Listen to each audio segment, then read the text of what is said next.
బండి సంజయ్ లాంటి లీడర్ ఉన్నాడు, ఈటల రాజేందర్ లాంటి లీడర్ ఉన్నాడు, ధర్మపురి అరవింద్ లాంటి అగ్రెసివ్ హిందూ లీడర్ ఉన్నాడు పార్టీలో, రఘునందన్ రావు లాంటి వాగ్దాటి కలిగిన నేత ఉన్నారు, డికే అరుణ లాంటి ఏమంటారు జయజమ్మ ఉంది. ఇంతమంది లీడర్స్ మీరు చెప్పండి, కాంగ్రెస్ పార్టీకి లేకపోతే బీఆర్ఎస్ లో ఇంతమంది లీడర్లు ఉన్నారా? కేసీఆర్ లేకపోతే కేసీఆర్ కుటుంబ సభ్యులే. వీళ్ళందరూ కలిపి పనిచేస్తే ఎందుకు రాదు భారతీయ జనతా పార్టీ? కొండా విశ్వేశ్వరరెడ్డి ఇంటలెక్చువల్, ఇప్పుడున్న ఎంపీలు అందరూ కొండా విశ్వేశ్వరరెడ్డి ఈజ్ ఇంటలెక్చువల్. ఆయన కోతులు పట్టేందుకు కోసం కొత్త పరికరం తయారు చేశాడు. చాలా అంటే రీసెర్చ్ వరి గురించి దాని గురించి చాలా రీసెర్చ్ చేస్తాడు. అప్ టు డేట్ ఉంటారు. పార్లమెంట్ అటెండెన్స్ లో 95%. కిషన్ రెడ్డి కమిటెడ్ కార్యకర్త. సరే, ఆయన మీద వేరే రకమైన విమర్శలు ఉన్నా పార్టీ పోయి నువ్వు 10వ అంతస్తు నుంచి దుంకుపోవంటే దుంకుతాడు. పార్టీ ఏం చేయమంటే అది చేస్తాడు. అవునా కదా? పార్టీ ఏం చేయమంటే అది చేస్తాడు కిషన్ రెడ్డి. పార్టీ కార్యాలయంలోనే కార్యకర్త. ఇక్కడ రంగారెడ్డి ఏం బ్యాక్గ్రౌండ్ లేదు. రంగారెడ్డి జిల్లాలో ఒక చిన్న గ్రామంలో ఉండి సంఘ్ సమయంలో ఉండి పార్టీ కార్యాలయంలో ఉండి చదువుకున్నాడు. తల్లి తండ్రి పార్టీ కార్యాలయమే. అటువంటి వ్యక్తి శాసనసభ్యుడైనాడు, ఎంపీ అయినాడు. సో కిషన్ రెడ్డిని హైకమాండ్ ఎందుకు లైక్ చేస్తాడంటే పార్టీ ఏం చేయమంటే అది చేస్తాడు.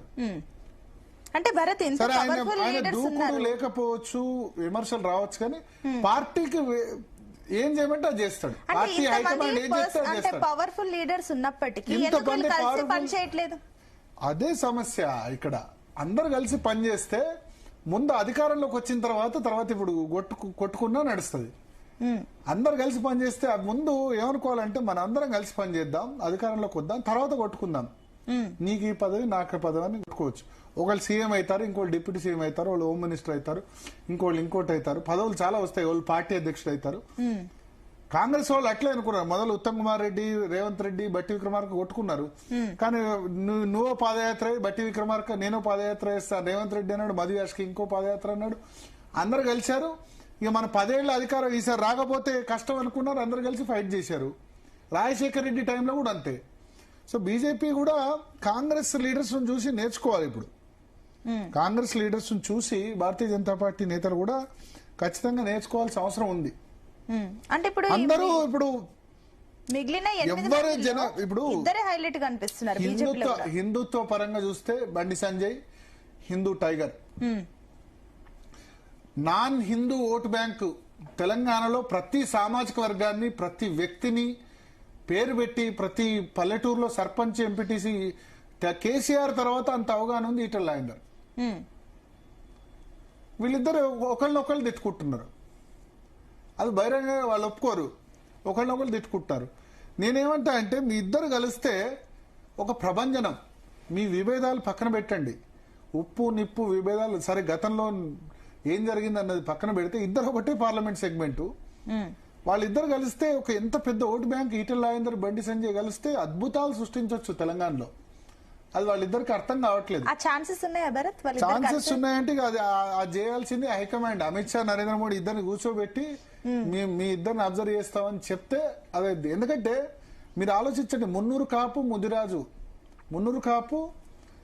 ముదిరాజు టాప్ 4-5 జనాభా సింగిల్ క్యాస్ట్ జనాభాలో ఉంటాయి. ఈ రెండు కలిస్తే ఎంత పెద్ద ఓటు బ్యాంకు? రాష్ట్రంలో 20 నుంచి 22% ఓటు బ్యాంక్ ఉంటుంది. ముదిరాజులందరికి కూడా ఈటల రాజేందర్ లీడర్. మున్నూరు కాపులకి Bandi Sanjay is a great leader. ఎందుకంటే మున్నూరు కాపులు కాంగ్రెస్ తో ఉండేవాళ్ళు ఇంతకుముందు. వి హనుమంతరావు, కేకే, డి శ్రీనివాసు. క్రమంగా బీజేపీ షిఫ్ట్ అయింది ఆ ఓటు బ్యాంకు. బండి సంజయ్ ఏమో హిందుత్వ లీడర్. ఈటల రాజేందర్ ఏమో పార్టీకి ఇతర వర్గాల నుంచి కూడా, కమ్యూనిస్ట్ బ్యాక్గ్రౌండ్ నుంచి వచ్చిన వాళ్ళు, కాంగ్రెస్ బ్యాక్గ్రౌండ్ నుంచి వచ్చిన వాళ్ళు, తెలంగాణ ఎడ్యుకేషన్ బ్యాక్గ్రౌండ్ లో వచ్చిన వాళ్ళు, వీళ్ళంతా ఈటల రాజేందర్ కనెక్ట్ అయి ఉన్నారు. హిందూ నాన్ హిందూ ఓటర్ కూడా కలిస్తే గవర్నమెంట్ ఫామ్ చేయకుండా ఎట్లా ఉంటుంది? వాళ్ళిద్దరు శక్తి వాళ్ళకి అర్థం కావట్లేదు. కానీ వాళ్ళిద్దరు విడిపోయారు అనుకోండి, 1+1 11 అవుద్ది. వాళ్ళిద్దరు 1-1 0 అవుతున్నారు ఇప్పుడు. అర్థమైందా? 1+1 అయితే 11 అవుతుండేది. 1+1 2 కాదు. రాజకీయాల్లో 1+1 11 అవుతుంది. వాళ్ళు 1-1 0 అవుతున్నారు ఇద్దరు కొట్లాడుకొని. వాళ్ళిద్దరు కలిపి కూర్చోబెట్టేది మిగతా నాయకులు.